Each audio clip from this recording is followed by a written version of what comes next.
What the hell am I supposed to do with an empty case? But she can still count. Look, it's easy. Look at my fingers. 4 stones, 4 crates. 0 stones, 0 crates. I'm curious, does the original line, does the actor clap like this? In the original thing, he's actually slapping the other guy across the face. It works really well. I love that choice. It's my favorite part. What the hell? You know, the idea of this pose is great. In terms of it feeling like it's twinning, you know, maybe you can make an adjustment, but I wouldn't do anything that's going to ruin the idea of the pose. Yeah. If you do anything like this, it doesn't have the same effect. Like you just, I don't know. It's like it's a pose that kind of needs to be twinned. I'm not one to be bothered by twinning. Yes, it's something that is talked about a lot. I think in some ways it applied to 2D animation. And sometimes I felt like it applied to 2D animation a little more because in 2D animation, when a pose is twinning, oftentimes it kind of meant that you're drawing the character completely flat. I mean, this is my own theory. Because when we act, we twin, and you know, even good actors, you know, Jerry Seinfeld, right? He does this, right?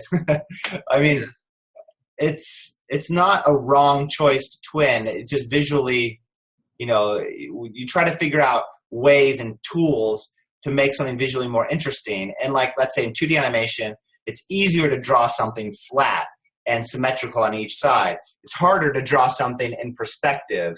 And sometimes I think that concept of twinning, you know, maybe applied, you know, to that more, you know, not doing this, but doing this just a little bit.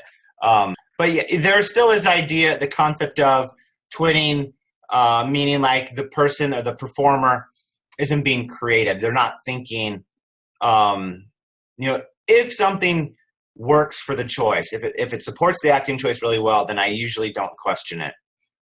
She can still count. This part feels a little twinned right here. This motion, I feel like I would look at your reference a little more closely here because I think what you're missing is a little more erratic behavior in the arms.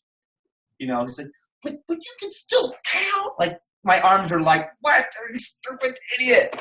You know, and I feel like overall what you're doing is good. So I'm not saying change the acting choice, but I think there's got to be something offset in there a little bit. Maybe the right and left arm aren't timed exactly the same. She can still count. She can still. It's this motion that's catching my eye the most. It's this. The arms do the exact same thing at the exact same time. So the easiest thing to do would be to offset their action just a little bit so they're not doing exactly the same thing, but it's the same concept. It's the same, you know, keep the same idea where they go up and they go down and they come up again. But just the way you do the breakdown could be slightly different in the timing. Or you could adjust that a little bit so it's more like, you know, like get some extra little like swings in the arms. That's, you know, that's going to change what you've done a little bit. So that's up to you.